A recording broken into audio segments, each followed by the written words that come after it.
So this is the video that your karate instructor probably doesn't want you to watch, or maybe it's the video that your karate instructor would be happy for you to watch or even proud for you to watch because they can hold their head up high about the way that they teach you karate. Now, karate's original purpose was to teach self-defense. And when it comes to teaching self-defense, there are three kinds of instructor. The first kind is one that teaches modern Japanese karate, although they might call it traditional karate. More about that in another video called Is Traditional Karate Really Traditional?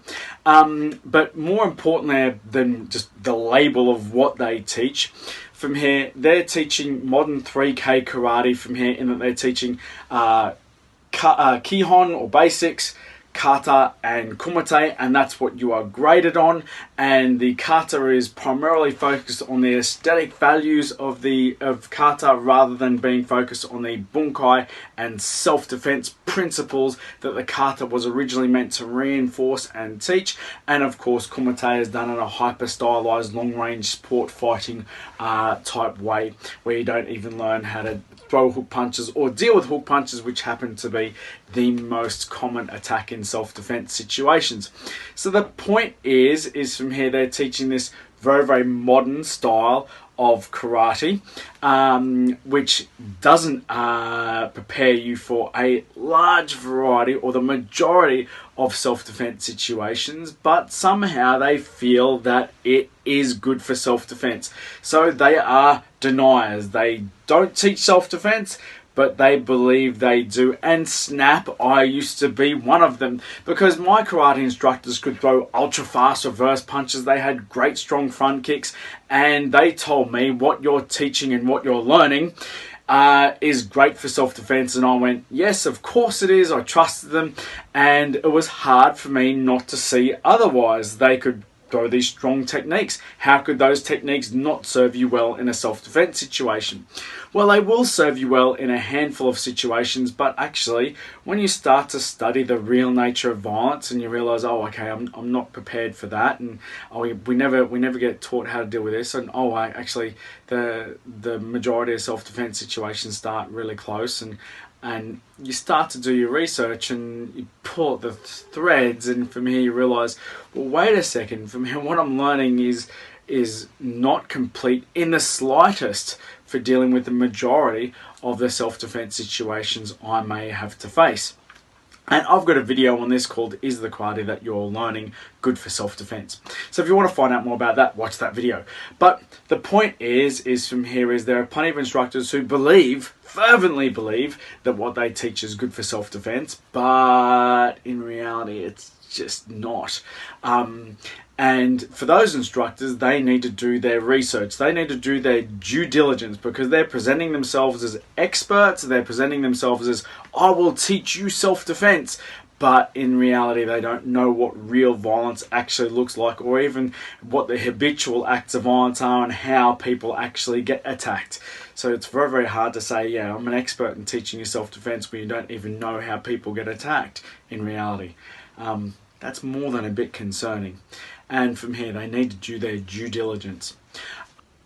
So the second kind of instructor also teaches modern Japanese karate, and they realize that what they're teaching is impractical and also is incomplete for the purposes of self-defense. They've done their research. They're smart enough to understand, yeah, what I do won't teach you how to protect yourself. However, they still insist on teaching it anyway. Now, there's loads of different reasons why they would do that, but I have a couple of very, very important things for those kinds of instructors to understand. First of all, you can teach like that as long as you never ever advertise what you do is self-defense. You should never promote it. You shouldn't even mention that what you do is good for self-defense. If you do, then you are a charlatan. You are, well, I'd go so far as to say you flat out, you're a liar, because you know goddamn well what you teach is incomplete for self-defense and won't protect your students, but you're saying it will, just so you can get them through the door or to keep them as students. And that's, yeah, very, very naughty indeed. I would even recommend that you be so transparent for the sake of your own conscience that you tell new students as they walk through the door, this style of karate, it's great for winning medals or great for developing up your sense of self-discipline and self-mastery or whatever value you espouse to your karate. And then you say, but it is not good for self-defense, or at least it's wildly incomplete for self-defense. That way you can go to sleep at night from here knowing that you've done the honest thing and you're not misleading that student. Okay, the second thing you need to be at peace with is that you are also the reason why karate is slowly dying, and you are the reason why karate has a reputation for not working. Because if you're not teaching practical karate, you're teaching impractical karate, and you're doing aesthetic based drills and hyper stylized points fighting from here. And we all know when people say karate doesn't work, they mean it doesn't work for the purpose it's designed for, which is of course self-defense from here. So you're teaching a dysfunctional, non-working, for non-fit for purpose version of karate, and that is the reason why other martial arts are stealing our market share, and not stealing but claiming our market share. Their students are voluntarily running to them while they're running it away from us because of our impracticalities, and you must be at peace with the fact that you are killing the art that you came to love. So as long as you're at peace with that, and as long as you never advertise your self-defense, then good on you. Okay, the third kind of instructor is one who embraces that karate is for self-defense purposes. In fact, their primary goal for teaching is to teach their students how to defend themselves in all of the most statistically probable habitual acts of violence. So, against all the most statistically probable habitual acts of violence from here in real life situations, basically. So you'll know this instructor because most classes, they'll teach practical self-defense drills, and from here they'll teach you how to escape of all sorts of different situations. From here, not only will they just teach you what to do, but they'll also teach you in context. They'll pressure test you, so it's not just choreographed drills with compliant partners, but they'll do drills where you get surprised, or drills where where it's not so compliant and you really have to work, and so you know that what you do will work in reality. When they teach kata, they'll focus primarily on the bunkai and the self-defense principles contained in the kata, rather than just the look of the kata, or rather than just running through the bunkai like a little bit of lip service from here, this is what it is, and just leave it there. From here, you want to train it like it's real, and from here make sure you can use those principles in real context. And also they'll do loads of other things like hit pads and kick shields and things like that, so you know your techniques will actually work in reality. And the big one for me is, of course, that self-defense is actually tested in the grading. Whereas the 3K system of modern karate, self-defense is never tested. You are assessed on your basics, you're assessed on the look of your kata, and you're assessed in hyper stylized sparring. But whether you can escape from a headlock or whether you can deal with any self-defense situation is never even assessed. And as a result, from here it only gets lip service in training in the vast majority of clubs. But a practical club will test training, will test self-defense, and as a result, from here, all of the training will be guided toward preparing you for self-defense situations. So they're the three kinds of instructor. There are deniers who think that what they're teaching is great for self-defense, but in reality it's not. If you just scratch the surface, you'll find that out. And there are those who are obstinate, who know goddamn well what they teach is not fit for purpose, but they insist on teaching it anyway. And of course there are the embracers who acknowledge that the primary purpose of karate is for self-defense, and they teach it like it is, with a primary goal of teaching their students how to protect themselves in real world situations. Now, what if your instructor is part of one of the first two groups? They're deniers or they're obstinate. Well, you've got some decisions to make. And here's some really, really good news. There is an overall trend in karate to become more and more practical. It is definitely strongly on the rise. From here, it used to be 20 years ago, from here, that bunkai was hardly ever taught. Now, from here, there's increasingly more focus on bunkai, more focus on the self-defense that the bunkai is meant to teach.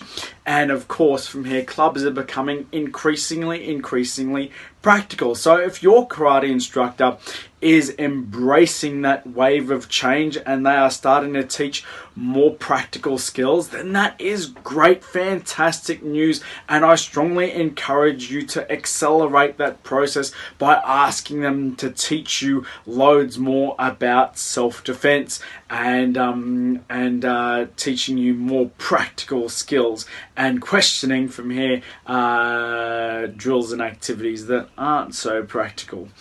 Okay, however, if your instructor is vehemently denying that whole movement and they're saying, no, this is the way we're teaching and we're not going to change, then you have some real decisions to make. But as I said before, from here, as I'll explain, it's important that you understand the reason behind why your instructor believes what they believe or is doing what they're doing before you make a decision. So, if your instructor is, if their primary goal is to teach students sport from here and they want their students to win tournament medals and trophies, and when you walked into that karate club, your primary goal was also to win medals and trophies, then congratulations, you are in the right place. However, if you walked in thinking, not thinking about medals and trophies, then the probability is there may be other styles of karate or other karate clubs that may serve your purposes much better. Just food for thought. The other thing that I hear, or the other reason I hear from obstinate karate instructors why they teach what they teach, is because they say it's all about personal perfection rather than personal protection. Now, is that true? Is the real value of karate in developing your character, and is it a either or choice? And the answer is, of course, it's not an either or choice. Of course it bloody isn't. From here, you don't get, it's not like, oh, you can either learn it for this or learn it for that. No, you can have both. In fact, I would argue strongly that from here, learning karate for personal protection, for self-defense reasons, from here strongly reinforces the value of personal perfection, because when you're learning small details like pushing your heel out here or doing this like this, means that what you do becomes more functional or actually makes it work. Those details become really, really important. Sure, in a lot of kata, for me, a lot of the details are just aesthetic, but there are other times when those details are really functionally important. And so teaching functional karate from here, or practical karate, or self-defense based karate, whatever you want to call it, really reinforces the reason why we must have that sense of self-mastery and attention to detail in karate.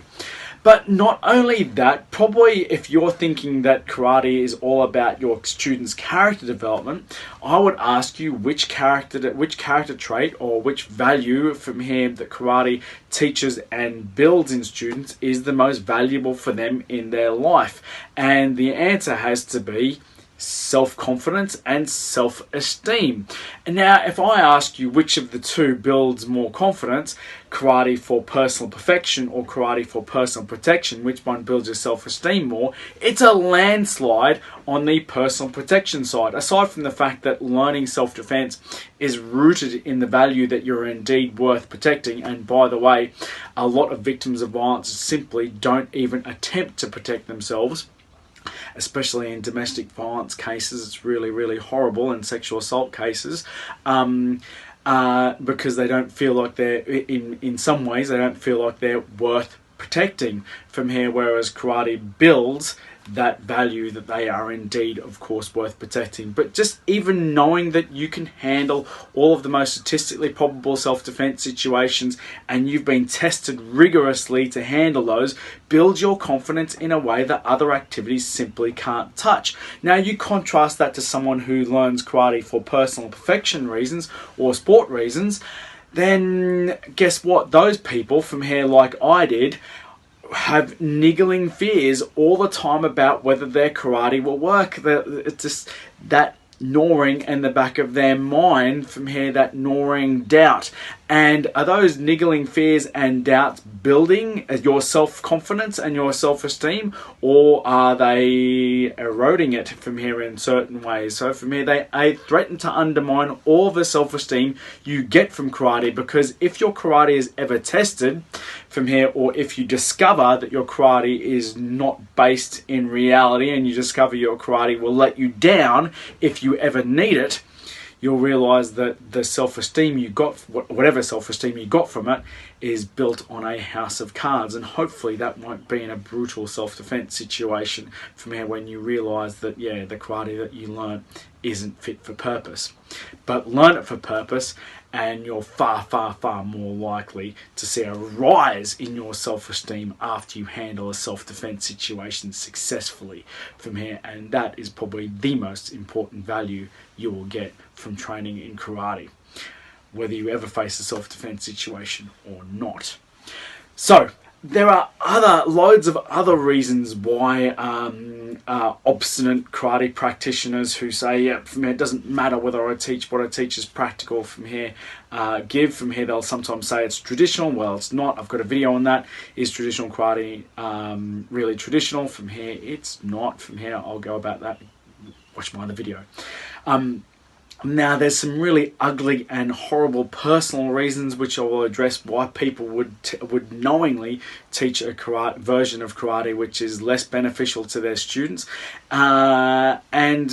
Simply from here, it might be because of their own egos. They've invested a massive portion of their life, maybe even decades into their life, into learning this version of karate, and they just can't handle the fact that they've invested so much time into something that is impractical or doesn't serve the purpose they were told it was served. Or from here, it's a simple case of they just can't stand to be wrong about it from here, so they think that it's somehow more authentic, or whatever reason they have from here to excuse the fact that they teach impractical and incomplete for self-defense karate. And it also could be from here nostalgia. This is the karate that they grew up with. It's the karate that they learnt to love, and they want to pass it on to other people in the same form because that's what they love and that's what they know, in spite of the fact that there are other more valuable forms that other valuable ways of training karate which give their students a lot more value, both in terms of personal perfection and in terms of character development. But this is what they learnt, so they want to pass it on for their own sense of personal nostalgia. Or maybe they just don't know that there's another way of learning it from here. They don't know the value of practical karate because they've never experienced it. If they had, they'd probably be doing it. And there's also maybe that simply they're old now from here and they've got arthritis, or from here some other ailment that prevents them from training in practical karate, so they can't retrain and learn grappling and learn a bit of ground fighting. They can't learn those new skills, so they think that so they convince themselves, they convince their peers, they convince their students that the karate they learned when they were in good health is the most optimum form of karate. It's the most traditional form, it's the most authentic form, it's the best form, when none of those things are true, but it's just all they can do. And it also may just be that from here they can't be bothered to retrain, which is not just selfish, it's lazy. And that's sadly the case for a lot of instructors. And also too, it may be a case that they belong to another organisation, another organisation that prevents them from teaching more practical skills because their syllabus is based in 3K karate or whatever the case may be, or from here whatever happens to be. And for those instructors, I would ask, who should you be more loyal to? The people above you or the students below you who rely on you to teach them karate for their benefit? So there's some choices those instructors have to make there about who they should be most loyal to. Now, from here, this is probably the most contentious video from here I've done so far, and for that reason, from here, I really want you to share it. I don't normally ask people to like and share and all that kind of stuff, but please like and share this video. It's super important that we pass on this message and we get people to open their eyes as to why people would teach modern and impractical karate when practical karate offers so much more to students, both in terms of, as I said before, both in terms of personal protection and also in their character development. So as always, train hard, train smart, think common sense.